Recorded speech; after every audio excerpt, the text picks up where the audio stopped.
Hello everyone, I'm Chris. My friends call me RT, and this is RT Cooks It.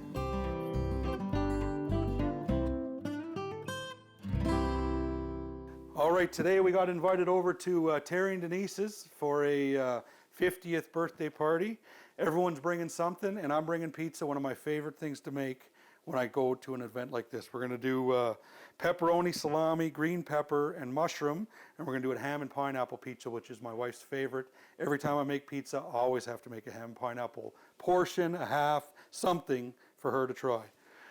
So I got a food processor out, and I'm going to do the pepperoni and the salami two ways. I'm going to do it sliced, but then I'm also going to grate half of it. And then we call that small stuff, and it's from a pizza place I used to go to when I was a kid called Santa Maria Pizza up in Thompson, Manitoba. And this is, so we'll just take the salami, cut it in half. This, you see how loud this is?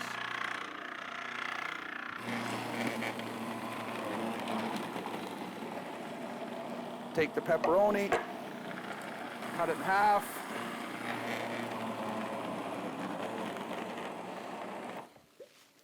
And there we go. We call that small stuff, and that'll help us top the pizza. I'll have to get a bowl, and we'll put that in a bowl and save it.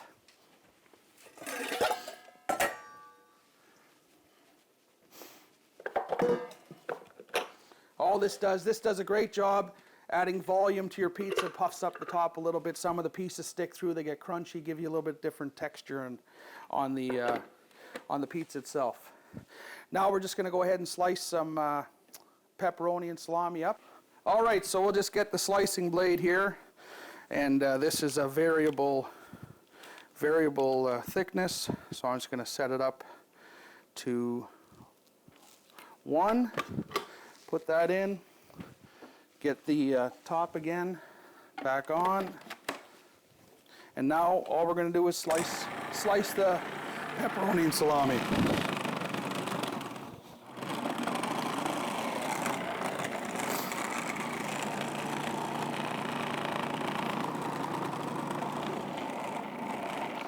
That's it. Pepperoni, salami is ready to go. Next we'll do a little bit of cheese. Get the food processor going again. A little bit of noise for you.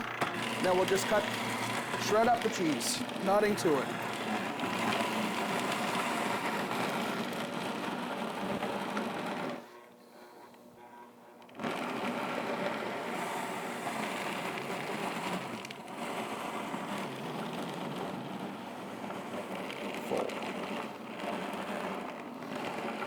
All right, we got the cheese all shredded up. We'll get another bowl for some cheese now. Quite a collection of bowls on the go for this setup, but it's all worth it in the end. And there we have a nice pile of shredded cheese. Another piece to this is I have canned mushrooms and canned pineapple that I took out first thing this morning. Strained it, drained it, and I put it in the fridge because in the fridge acts like a little bit of a dehydrator, and it takes some of the moisture out. So we've been able to dry out the canned mushrooms and the canned pineapples nicely. A couple things we got to do now. We're going to cut up the green pepper for the one pizza, and we're going to cut up the ham. And the way I like to do the green pepper for this pizza is I like to just thick slices, just like this. That'll be plenty. Then I just go ahead and pick out the white portion. And that'll be enough green pepper for this. And this will just give this a little rough chop to add to it. That's it for the peppers. The ham, the way I like to cut the ham is I cut it thick slices all the way down. Nice thick slices. And then for the pizza, I take the rind off. Now there's nothing wrong with the rind. This can go in an omelet. This can go to the neighbor's dog. It doesn't matter. It's still delicious and good. I just take it off for when I make my pizzas. So what I like to do is I like to keep the ham big chunks, like thick chunks, long strips, so then when you get it on the pizza, it mixes in with the size of the pineapple nicely and makes for a really good combination of texture and taste. There we go. Perfect. We got everything cut up, everything prepared. Next, we're going to roll out the dough and start to make the pizzas. We'll do that when we come back from this break.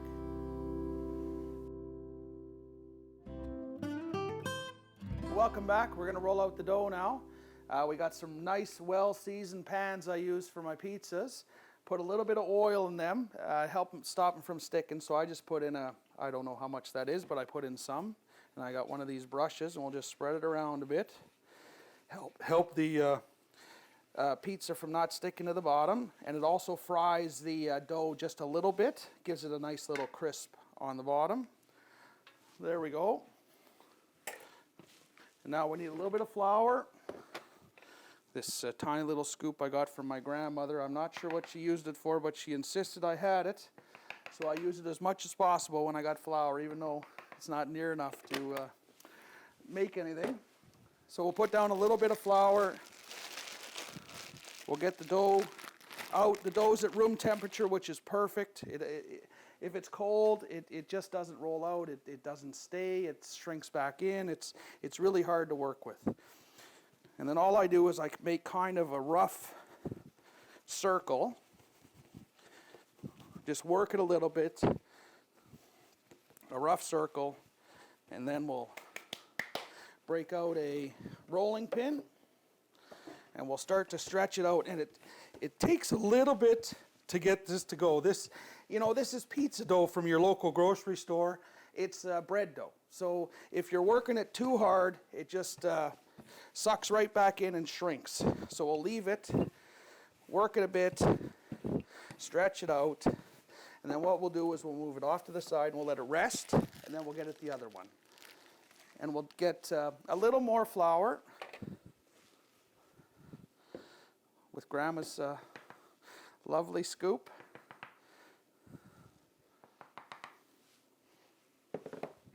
And we'll get this one out. And while that one's sitting there, it's really starting to rest and getting ready to be stretched again. And, maybe there's different techniques and different ways to do this. This is what works for me, and it's been working for a long time, so I just keep at it. And now again, same thing, just sort of squat it out a bit, kind of a circle, and then we'll get right into rolling it. And we want to make it the size of those pans there, so it's easy to do. There we go. And we'll put that one off to the side and let it rest for a minute. Pull this one back in. Oh yeah, it's even warming up a little bit from working it. So here we go. This one's good. All I do myself, I like to just stretch it out by hand a touch. Helps, let the weight of the dough do the work. You don't have to force this. It'll just happen, and then it fits right in the pan. And let it shrink in a bit. There you go. Some gnarly crust, no big deal. This one here I'd say is ready. We'll do the same thing. Roll it out some more.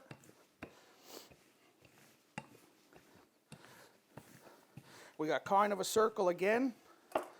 Pick it up. Give it a nice, just like I say, let the weight of the dough do the work. You don't have to do anything with it. We'll put that right in here. Pull it in. There we go. So now, stretch it out. And I'll just pull this whole thing right over here to dress it up now. We'll do one at a time. So the first one we'll do is ham and pineapple. And we'll start with, this is a sauce I made. On another show we'll make this, but we're going to use it today. I got it ready. And I just like to, heavy sauce for the ham and pineapple. It's like if you order it at a restaurant, it's ham and pineapple, extra cheese, extra sauce. That's what this is going to be. Spread it out.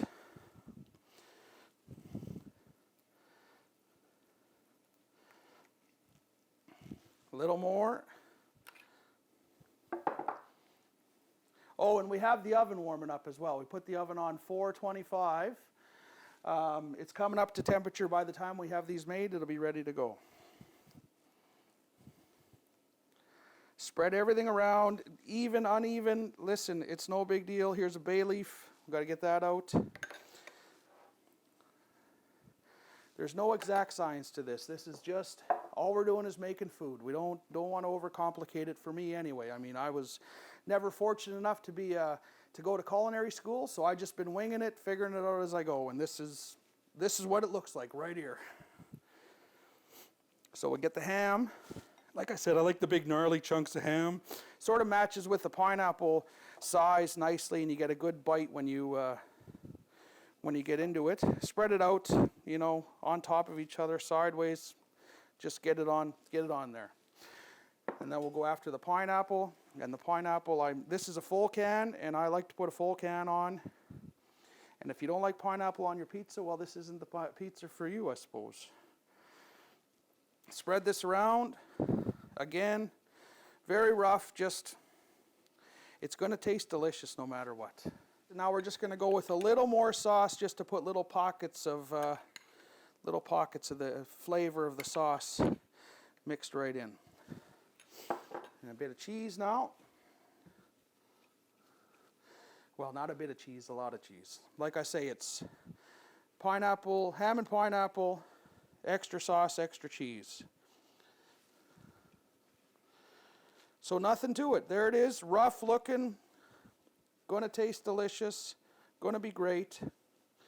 And this is, like I say, this is my wife's pizza. Everyone likes ham and pineapple though. So this pizza, this is a lot of nostalgia for me. This is a lot of memories. This is a pizza from a pizza place in Thompson, Manitoba, where I grew up as a child. And, you know, food is more than just flavors and smells to me. It's like memories, and it triggers memories, triggers good memories, triggers happy times. This pizza here, Santa Maria Pizza in Thompson, this reminds me of all the fun times I had there. I even delivered pizza there for a while. And, you know, because of that, I was fortunate enough to eat a lot of their pizza because I delivered the pizza. So for this, it's, I got this measure, I've been at this a little bit, and I got 1 full can of sauce. Seems to work perfectly on this particular pizza. And all we do is spread it around. Same thing. Spread it out. We got to get, just got to pull this dough out a little bit. Get it out to the edge so we have full coverage. Spread it, spread it, spread it. Kind of even, kind of not even, kind of uneven. There we go. And from here, we're going to do the pepperoni, the salami, mushroom, and green pepper. And this is a layered event. We're going to take our time, lay it out, and we'll get to that when we come back right after this.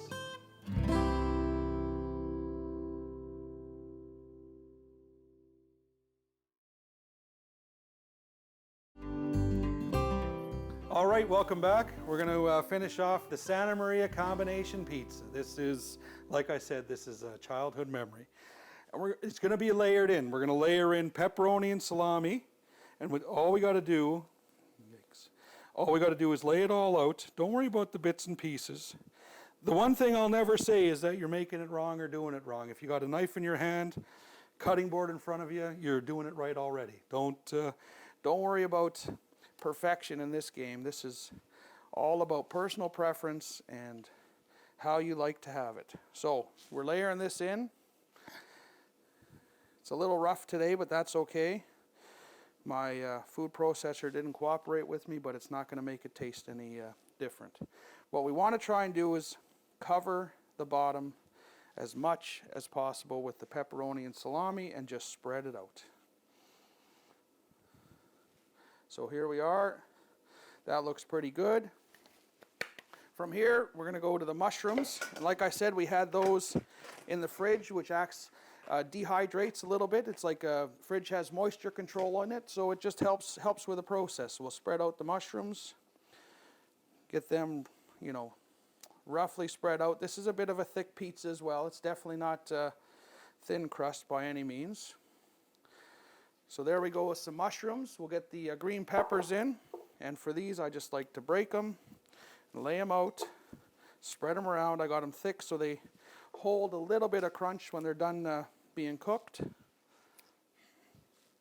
And then a couple little pieces here and there. Into the small stuff, we call it, which is the shredded pepperoni and salami mix. We just put a layer of this on, and this gives it a bit of volume. And what's nice, what happens here is the bits and pieces of pepperoni and salami are going to stick up through the cheese. They're going to get some crunch to it. You're going to get some little burnt ends on it, but that's fine. It tastes delicious. Like I said, it's not a thin crust, this one, by any means. All right, I'll say that's a pretty good layer. I don't know if Bobby and Thompson is watching this, but did I do it right? I hope. He was my old boss. Great guy, great guy. Bobby from Santa Maria. So now we're going to go cheese. The oven is up to temperature, so we're ready to go there. And then the cheese sort of spreads out, and you don't want to do a full coverage with this one. You want some of the pepperoni, and you want some of that shredded pepperoni and salami sticking through. So we're going to call that pretty much ready to go. Get these pizzas in the oven. So what I like to do is I have the oven on regular bake. I don't use convection for these particular pizzas because what happens is the bottom will be hot. So I'll put one pizza in on the bottom for about 15 minutes, and then I put one pizza up on top for about 15 minutes. And once those two, after 15 minutes, I'll switch them. The top pizza will go to the bottom, the crust will build nicely, and the bottom pizza will go to the top and finish the top and brown it off perfectly.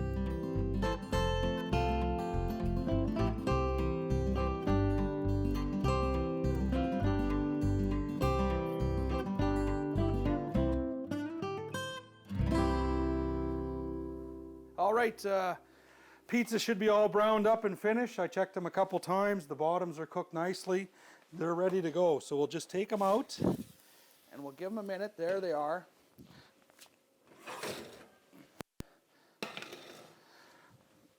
And what we're going to do is we're going to put them out on this rack and just let them cool and let it all set up and make sure everything's cooled off nicely before we try and cut them. And the rack's nice, lets the air underneath, helps it cool off.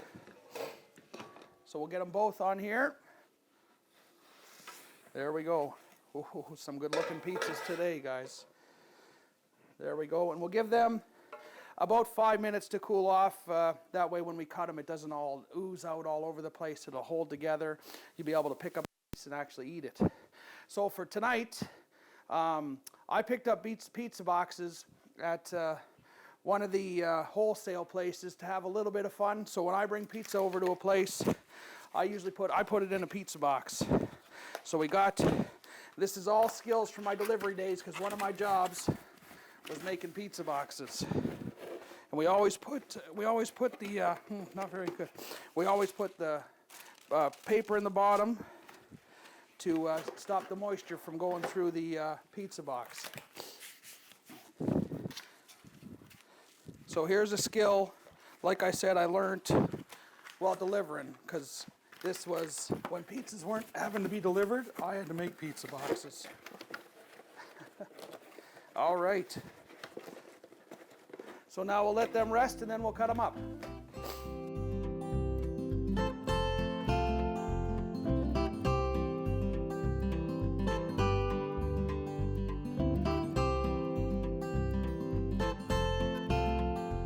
All right, pizzas are finished, ready to go. Maybe 30 minutes in the oven or so, about 425. What we're going to do is put them in the box and cut them up and get them ready to be delivered down the road. So we put the parchment paper in the bottom, keep the moisture from going through the cardboard box. So here we got one ready to go. Somehow. I don't think Bobby would approve of that box. I didn't do a very good job. That's my training days. This one's a little better shape. So we'll get the second pizza. This is the ham and pineapple with the gnarly crust. Like I said, there's no perfect way to make this. This is exactly how you make it. We'll give that a cut. It's cooled off, so it cuts nice. It's not falling apart too much. Getting a little messed up, but nothing too serious. Now, like I said, we're going down to Terry and Denise's for a birthday party, and just to make sure they get the full effect and the full experience, I just picked this up the other day, and I figured, listen, if I'm going to deliver pizza, I might as well go full on. The one thing I got to do is figure out how to fit this on my bike. All right, here we go. Ready to deliver now. Terry and Denise, be happy.